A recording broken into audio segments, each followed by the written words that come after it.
What's up guys, it's Paraly5er here, and today we're going to be doing an updated mutations tier list for Grounded 1.3. Now obviously 1.3 has been out for a little while now, and there were a few changes and tweaks made in 1.3, and my opinions have tweaked and changed a little bit over the past few months as to which mutations I really like and really dislike. So we're going to rearrange my tier list once again, because let's be honest, I got no content. Let's go ahead and let's get straight into it. This is what the tier list looked like last time when we did it in 1.2.4. These mutations down here are all mutations that have been changed in 1.3, but first I'm going to go through my previous tier list and make any changes to mutations that haven't been changed, but that my opinion of has changed. First off, I'm going to start with Fresh Defense. I'm actually going to move this down to A tier. It's getting demoted purely because I feel like I don't use it as much, to be honest. It's only really used in the sandbox or the charcoal areas. It's a really good mutation for that, don't get me wrong. And it is the only way to reduce burn damage in the game caused by bombardiers and ants, for example, which it is good for those two things, but I just don't think it's an S tier. I don't think it's quite one of those mutations that I like using all the time. Do you know what I mean? So I think for that reason, it's moving down to A tier. Obviously, Natural Explorer is going to stay in S tier where it belongs, just running across the yard. How can you not love this mutation? Annihilator, yet again, increases damage dealt and reduces damage taken when fighting ants. Fantastic mutation. Spicy Safety, yet again, 50% reduction in stabbing and smashing attacks. For that reason, it stays in S tier. Reliable Friend, an amazing mutation on multiplayer, helps you revive your friends much faster. S tier. Cardio Fan's going to move down to A tier.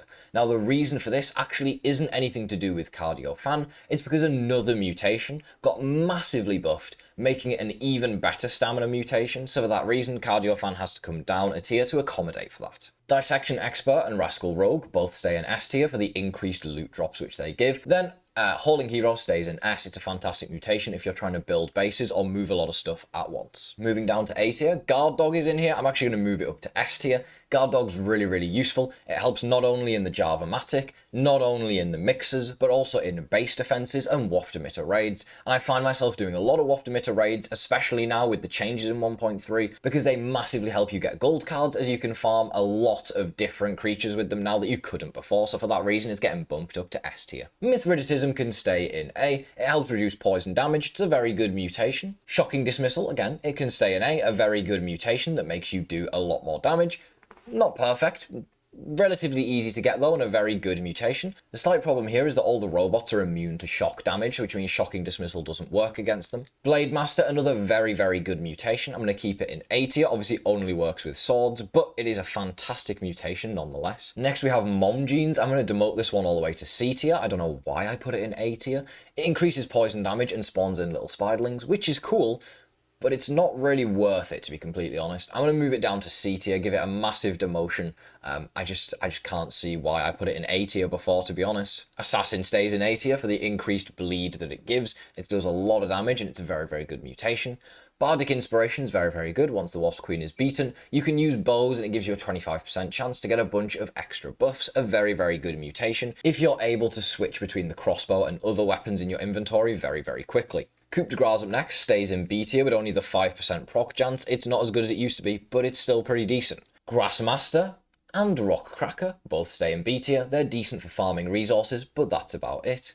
Mertine can stay in B tier as well. Another one that increases your airtime and movement speed underwater, but it's one of those ones where it doesn't increase it enough to be like really valuable, but it helps a little bit in the early game sometimes. Whittle Wizard's getting a promotion to A tier, because I just love using the burn effect from this with the spicy staff. The burn effect that deals a load of damage is really good.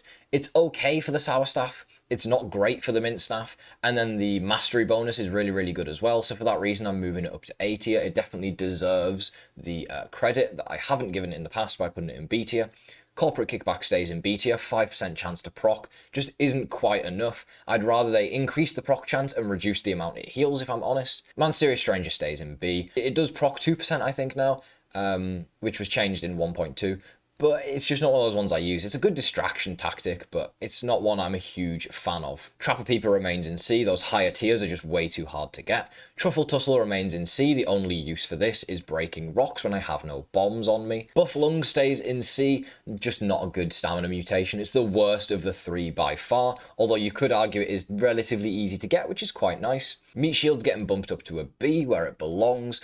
It's definitely better than I gave it credit for. It's really good, especially on Woe. If you're trying to avoid getting too hit by enemies, then I recommend you equip this, because it'll give you that little bit extra healing. So if you haven't got time to heal in between the first and second attack that you take, then it's going to maybe save your life, and it probably saved my life a couple of times on my Woe 1 life playthrough. Barbarian's also going to get moved up to B. I think I massively underrated this mutation, if I'm completely honest.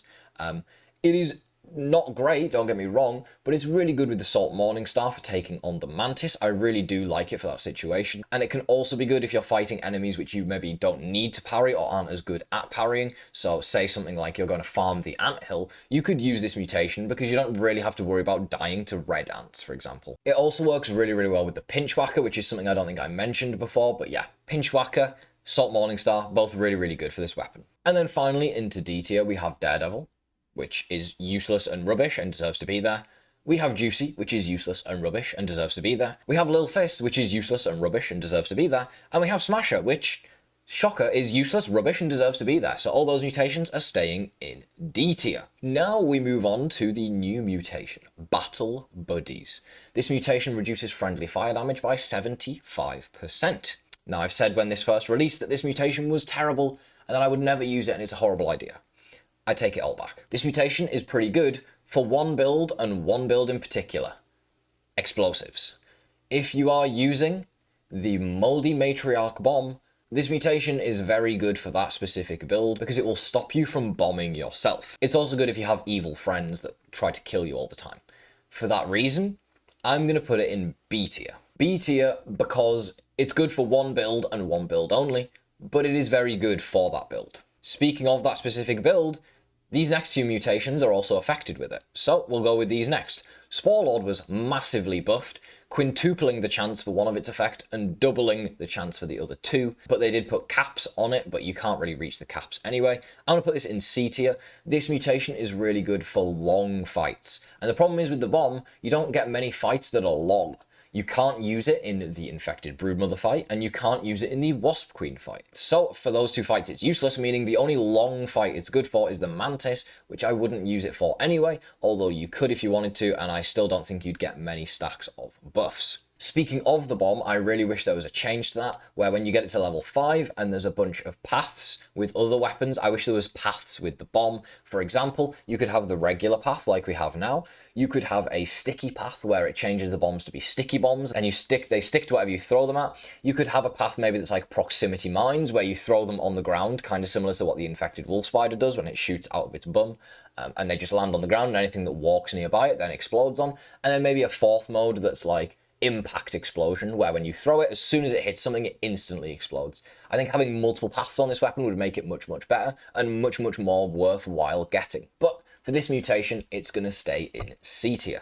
Apex Predator was made so that it now has a special effect when used with the bomb of the Moldy Matriarch. I had this in A tier previously. I'm going to keep it in A tier. The new effect is really, really cool and really, really good, especially in quicker fights, unlike the other one, which was Spore Lord, which we put in C tier because that's better in longer fights, and there's not many longer fights.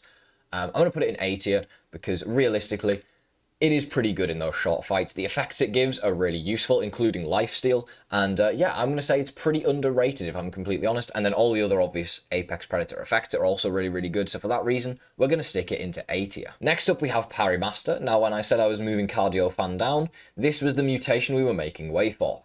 The new best stamina mutation, in my opinion. It makes it so now when you parry, if you have it at stage 3, you will gain 100 stamina per parry. Now, a lot of people have misconceptions with this mutation. It does not do anything to do with your parry window. It doesn't make it easier to parry. It doesn't increase your parry window. It doesn't increase timings. It does nothing to do with parrying. All it does is when you parry an attack, you gain stamina. The amount of stamina depends on the tier. At stage 3 of the mutation, you gain 100 stamina per parry. So if you parry 2 attacks, it'll fully recover all of your stamina. So for that reason, it's now in S tier because it got massively buffed. It used to recover, I think, about 30 per parry, maybe 25, but now it is 100. It is way better than it used to be, and it is by far the best stamina mutation in the game, unless you're fighting an enemy where you can't parry the attacks, which isn't too many. But I'm going to highly recommend you use this. It's an S tier mutation for sure. If you haven't given it a go yet, brand new change, you should definitely try it out. Next we have Chopper. The only small change here was they reduced the time that the effect lasts for. I previously had this in A tier. I'm going to move it up to S tier just because I love axes so much in this game. They're really good, and the effect it gives is really useful. It reduces enemies' resistance to chopping damage by 20%, which basically means any enemy that you're fighting can have a maximum of like 30% resistance to chopping, which as long as you're using the right weapons, you should be completely fine. That reduction of 20% is really good, so I highly recommend you use the axes with Chopper. Next up, we have Sharpshooter, a very good mutation that was massively changed. So it used to reduce the stamina you used while sprinting when using the bow. Rubbish idea. Now it gives you a 20% chance to crit when using the bows and crossbows. And that can be stacked with things like coup de grace, spider sliders, and any other crit effects, which means you can get close to about a 50% crit effect while using bows and crossbows, making this an extremely good mutation now. For that reason, it's going in A tier because, you know, I don't love bows and crossbows, but I have to admit, this thing had the biggest glow up of 2023. We're now in 2024 as I'm recording this, but yeah, this was D tier last time. It's now A tier this time. So when you talk about glow ups, it doesn't get much better than this mutation right here. Next, we have Javelin. This was made so it does more thorns damage on reflect. Previously, I think I had it somewhere down in B or C tier. It's going up to S tier. I just love spears. The change to the mutation doesn't bother me at all. I didn't really care about the thorns effect anyway. It's the throwing damage effect that's important to me, and it still has that, and it's one of the best effects in the game, and for that reason it stays as an S tier mutation because throwing spears is extremely OP, especially if you know how to do it and you've mastered the technique. Finally, Sour Scent is D. Sour Sensation, they 6x the damage it does. I don't care. It forces you to take damage to deal damage, and I don't do that at all. So for that reason, D tier, that's where it's staying. It's never moving out of D tier unless the effect completely changes, because I don't want to take damage. I just want to deal damage. Simple. That's going to call it for today's tier list. Hopefully you enjoyed. If you agree with my opinions, which surely you all will, right? You all hate me. Then let me know in the comments. If you disagree with any of them, then also let me know. You're more than entitled to your opinions as long as you're polite about them. Don't forget to leave a like on the video if you've enjoyed it, and I'll see you in the next Grounded video. Have a great rest of your day.